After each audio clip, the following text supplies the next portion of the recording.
So I got this Martin that I'm going to show you, mandolin, and I'm going to restore the poor crack repair that was done. And the reason it was done poorly was because the pour sap just didn't have a mold. So nothing will line up right when you go try to glue it back together. It'll drive you crazy. So I'm going to make a mold. And after I make a mold, I'm going to probably sell the mandolin and make my own. Alrighty.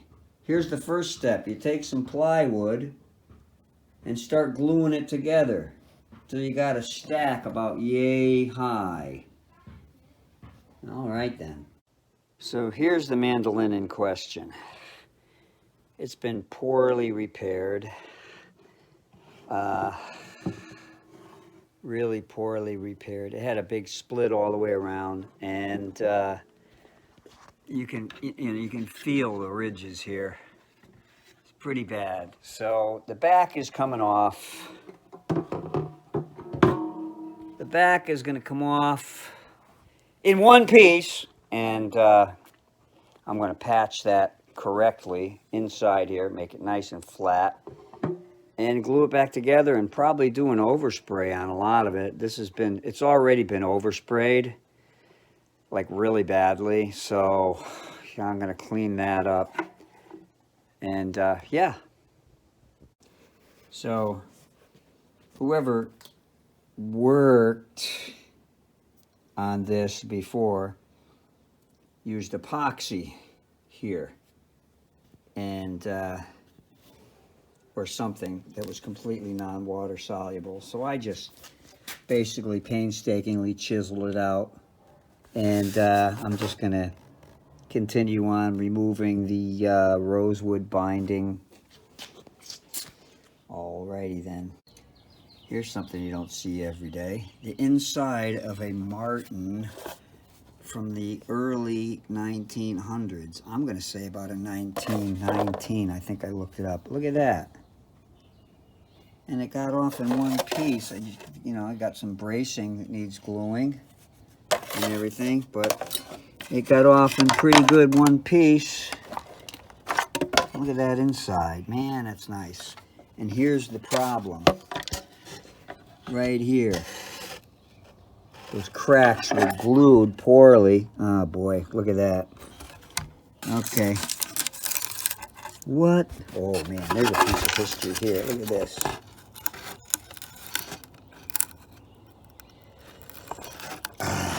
I'm gonna take that apart carefully. I'm very curious about that. It looks like someone smeared a bunch of glue in there, and then this is a good one. I always love this with this white putty-like material, whatever the hell that is. So that is a major, not major, but definitely going to repair that. Here's all the stuff in question. That's going to get cleated and straightened and petted and loved, and I'm going to call it George. I'm going to clean all of that out of there. Yeah. Nice piece of work here. All right, onward. Yeah, I'm making progress on this back. So I don't know if I did it removing the back, possibly, but all these braces were sprung on either side. I've got all these glued, and now I'm going to start on this side here, cleaning this up and gluing it. Alrighty, making progress. So I do this. I just put the glue on the top here, and then I just kind of work it like this, and already it's sucking through to the other side. And I just keep going until it appears all the way across, and then I know I got the glue worked through. That's how I do it, rather than sliding a knife under there. One thing you might notice, hey LA, you're not using clamping calls. Well, I am on the bottom, but this, if you're clamping it so tight on these stuff, that you need clamping calls, you're clamping it too tight. It doesn't go for finished wood, but unfinished wood, it should be like just finger tight, like the joint, it just should be just like your finger squeezing it firmly. It shouldn't make any dents. If you look over here where I clamp these, you don't really see anything. You might just see a tiny mark, but you know, they're glued securely. And enough said. Get 2 more to go, and then I can start looking at that poor beast. All righty. This is the last of the braces being glued down. And next up, I'm just going to sand the living daylights out of this, but I may wait on that and start to work on this poor sap over here. Look at the burn marks from Martin bending that top. Yeah. Pretty cool seeing the inside of an old turn of last centuries right from the Martin factory. Pretty cool. Alrighty. This is the last of the braces being glued down. And next up, I'm just going to sand the living daylights out of this, but I may wait on that and start to work on this poor sap over here. Look at the burn marks from Martin bending that top. Yeah. Pretty cool seeing the inside of an old turn of last centuries right from the Martin factory. Pretty cool. So now I'm starting on the body. I've got some water soaked rags and paper towel just sitting there, hoping they used a water soluble glue on this thing. I think they did, because this was done so long ago. I don't think they had supersonic Gorilla Glue and super glue then, you know. Hopefully this will loosen up after several hours of just sitting there. Patience, grasshopper. I'm patching a small crack that was right next to this long crack, which so far I haven't had much luck loosening up. I got to really concentrate on it. I think I'm going to put a little heat on it. Some water and heat, little iron, and get it opened up. But for now, I wanted to strengthen this up alongside it. All right. Alrighty. So I got that crack glued and sealed. But I need to spend some real time on this.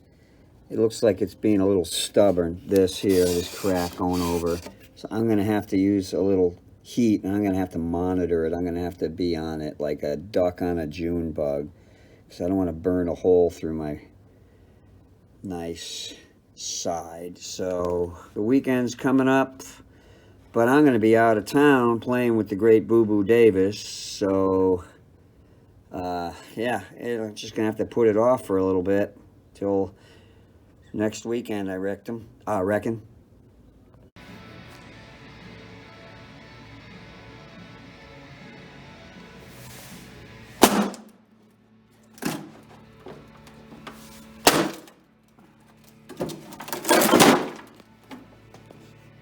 So here's what I'm doing. I'm loosening up this crack with a wet rag and a luthier's iron.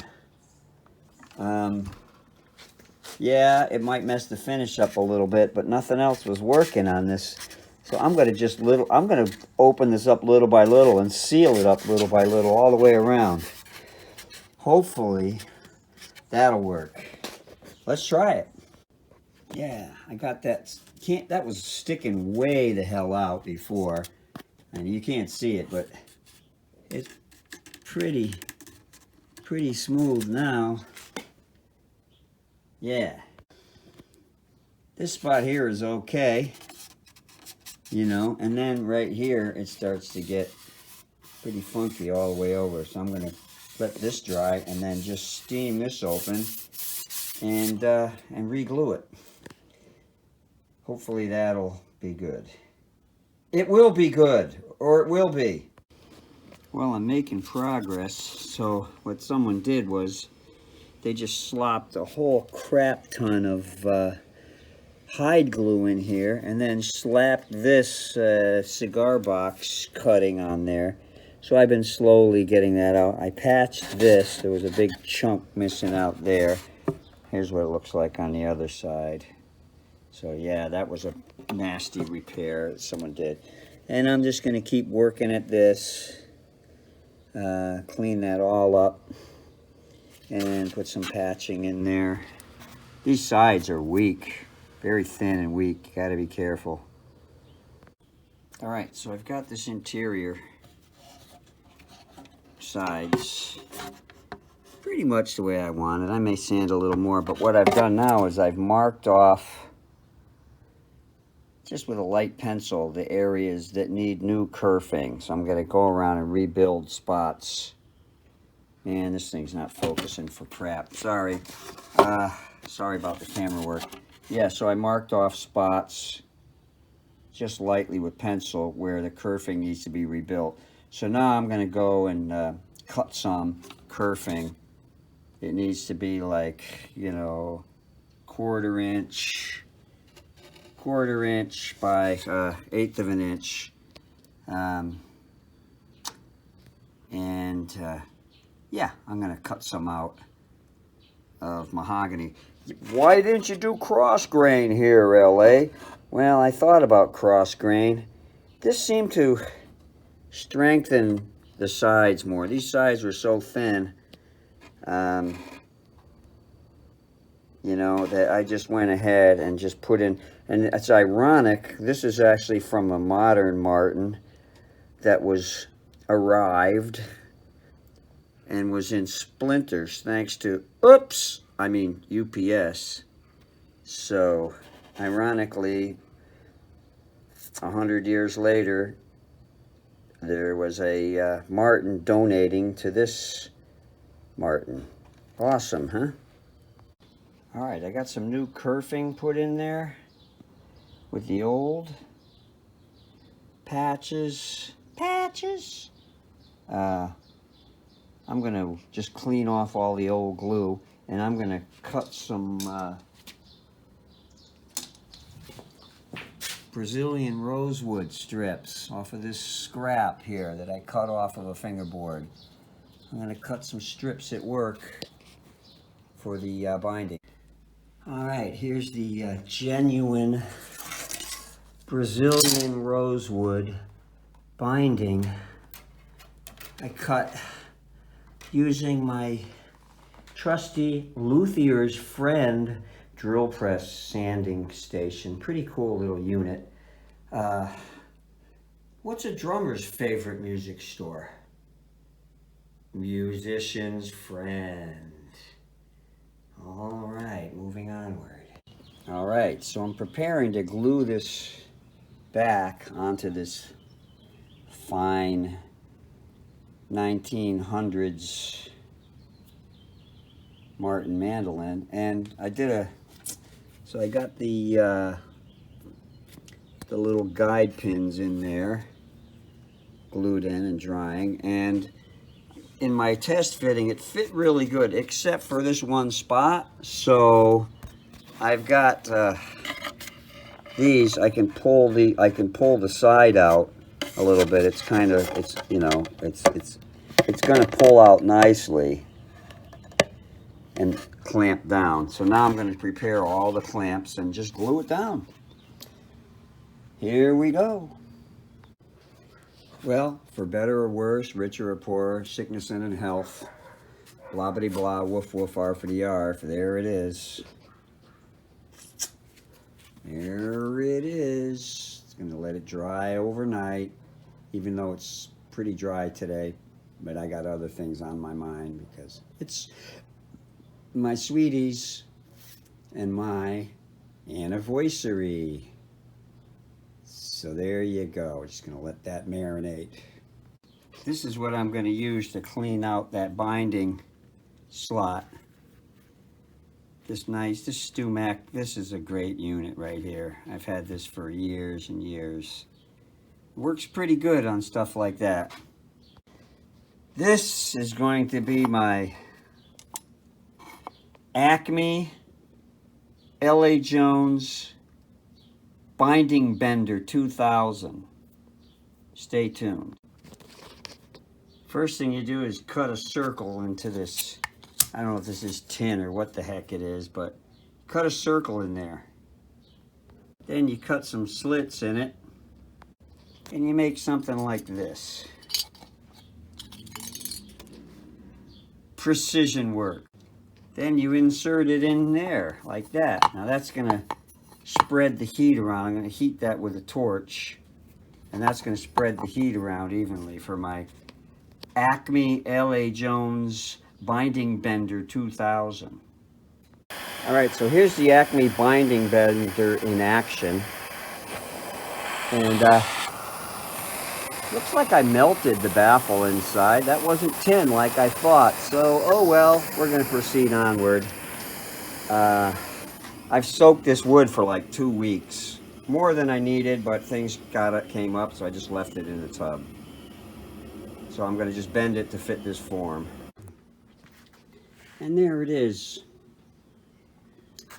stuck in the form. Yeah, you knew you were saving that inside of that form for something. That's how you do it. This is such a gradual curve. I probably could have done it without heat, but the heat helps. And you know, just leave this overnight now, and tomorrow I'll glue it in and bend the other one, time permitting. Because I do have my slave job I have to get to. Alrighty then. Well, for better or worse, here's the first binding glued down. It's quite a bit trickier than plastic binding. Hopefully there's no gaps. I got it as solid and tight as I could. I'm going to go back and check it. That's so nice. The binding patiently drying. All right, I got the other side bound. Alrighty then. Must have more clamps. Just buttoning up a couple of spots. It didn't quite get clamped all the way down. Well, all right, I got this sanded down pretty good. You know, the damage was so extensive. Cracks everywhere through the sides. Bad repairs. So, now, got it sanded to 120 here. Now I'm going to start sanding the whole thing to 220. And then give it a preliminary sealer coat of aged lacquer. Progress. I've been spraying down this Mandolin. Sorry about the lighting. It's looking good, man. A sight better than it did. You just got to keep on building it up, raising it up, and waxing it down. Alrighty. So this is color coat still. I haven't put any clear on here. So when you're sanding, I'm using a light sandpaper, 400 grit wet, and I'm just knocking it down just a tad, because I don't want to lose that nice color. So I'm just knocking it down a tad. Just a tube amp doctor. Alrighty, onward. It's been in the hundreds here in St. Louis. That's Fahrenheit.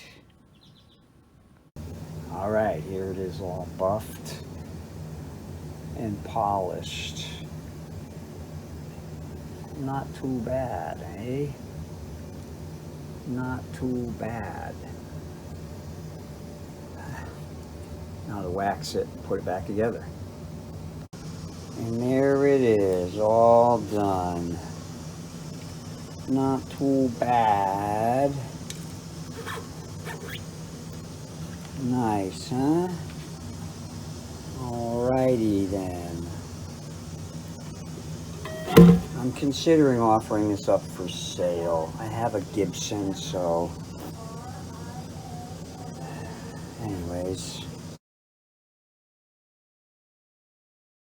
Well, that does it for this restoration of this nice 1900s, early 19, like 1919 Martin mandolin. Sure is a sweetheart. Thanks for watching. Hope this helps.